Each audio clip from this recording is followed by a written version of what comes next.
by this dumb fucker's own count, how many times has he talked about he has settled 8 wars? It keeps going up. Now it's 8 wars from Gaza to Southeast Asia. And, this is just in his first 9 months in office. Isn't he a great American hero? This slob son of a bitch. Isn't he wonderful, huh? Nobody fucking else on earth said such a thing as that. Well, I've made 7 wars stop. Some of them were going on for 700 years. Oh, look at me. Give me that Peace Prize, that Nobel Peace Prize. But here at home, now the son of a bitch is trying to start a war. He's trying to get the United States involved in a war in this hemisphere with one of maybe 2 or 3 Central or South American countries. It's coming. What this bastard has done, he has sent dozens of warships and planes. Thousands of U.S. troops have been deployed to the Caribbean Sea. They're down there. And the toilet rat has declared what he calls an armed conflict with drug trafficking groups that he has designated now as international terrorists.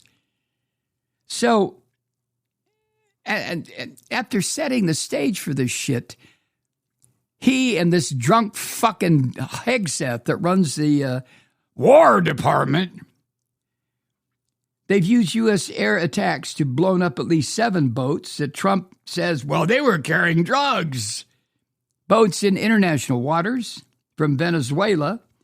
And in that process, they've killed dozens of what the toilet rat and the drunk and the dipshits who work for Toilet Rat say, yeah, those were drug traffickers. Well, how did you know that? You're psychic? Oh, I see. What's your name? Not Christy Nome, but the other crazy bitch who runs the defense intelligence agencies. What the fuck is her name? I'll think of it. They told you it was drugs? Oh, and how did they know? And also the toilet rat, according to the Washington Post, has signed a finding. That's what it's called, a finding. It's an authorization document for CIA covert operations to begin in Venezuela. I mean, he's fucking invading another country. I mean, this is Putin. This is Putin getting the Nazis out of Ukraine and the filthy toilet rat getting the drug narco traffickers out of any place he can bomb them, whether they are narco traffickers or not.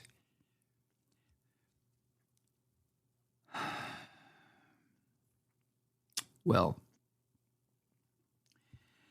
there has been what's the Post call it? An unexpected twist in the Trump administration's escalating attacks on alleged narco terrorists from Venezuela. 2 have survived. Uh-oh.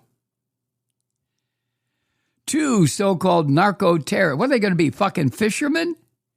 2 have survived. Oh, gee, Donald, you orange-faced asshole.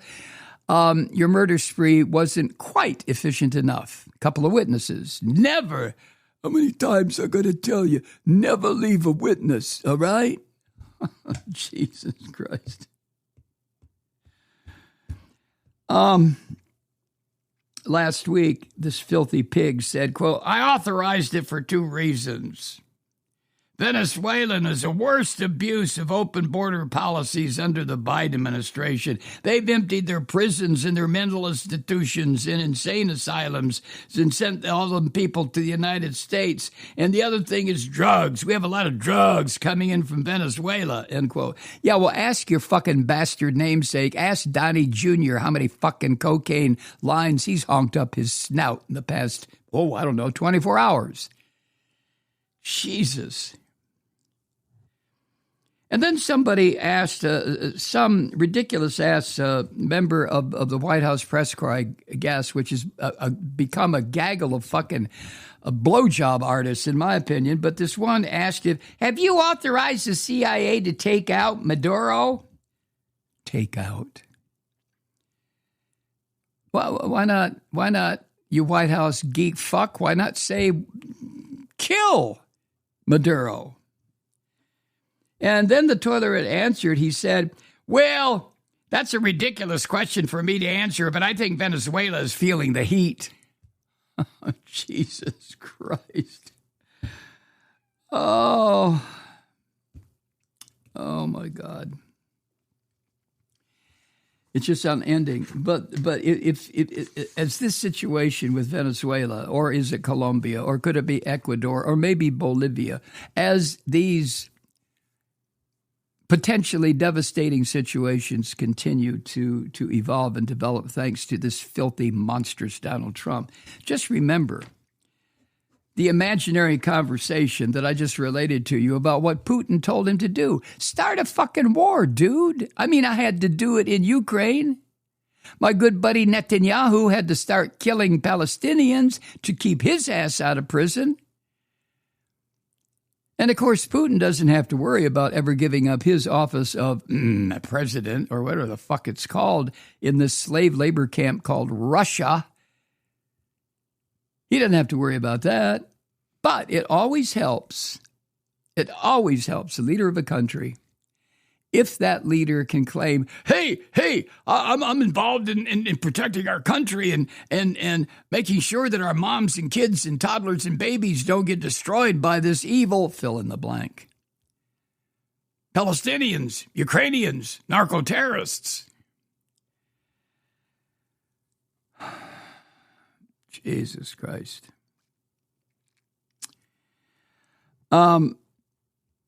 The toilet rat made clear his intentions to go beyond blowing up these, what appear on this ridiculous video that the drunk puts up on a website every chance he gets, or on social media, these open boats. But he says, quote, we're going to stop them by land in Venezuela. He's going, what, invade another country? You Putin-loving son of a bitch, you. Unbelievable. He's going to do the same thing. Just like, remember when Putin lined up all the fucking tanks along the roads in Russia leading up to the Ukrainian border, right? Remember that? The toilet rat is doing that in the Caribbean area. I can imagine our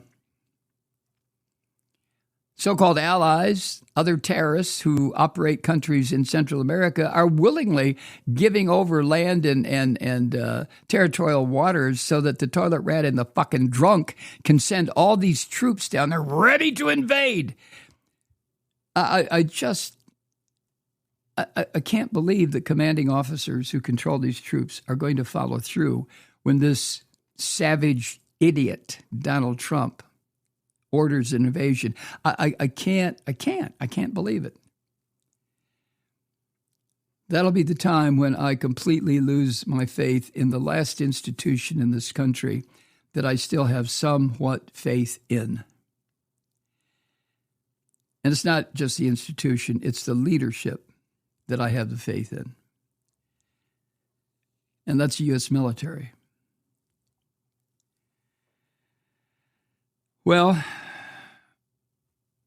some observers, I don't know who they are, but the Post says some of them are saying that these deployments of our military and these boat strikes is nothing more than psychological warfare to promote fractures in the armed forces of Venezuela in an effort to get Maduro to step down. I've said before, I have no use for Maduro, the slimy little fucker who was defeated like Trump was defeated in 2020. Maduro was defeated and refused to give up his presidency.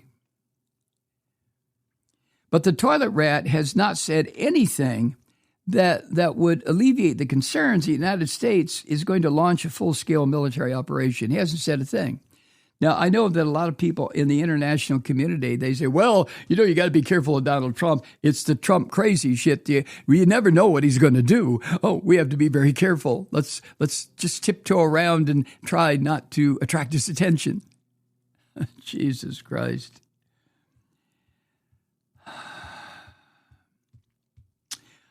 One person among those interviewed by the Washington Post for this article from which I'm quoting who, like others, spoke on the condition of anonymity, said this, quote, "There really is no turning back unless Maduro is essentially not in power.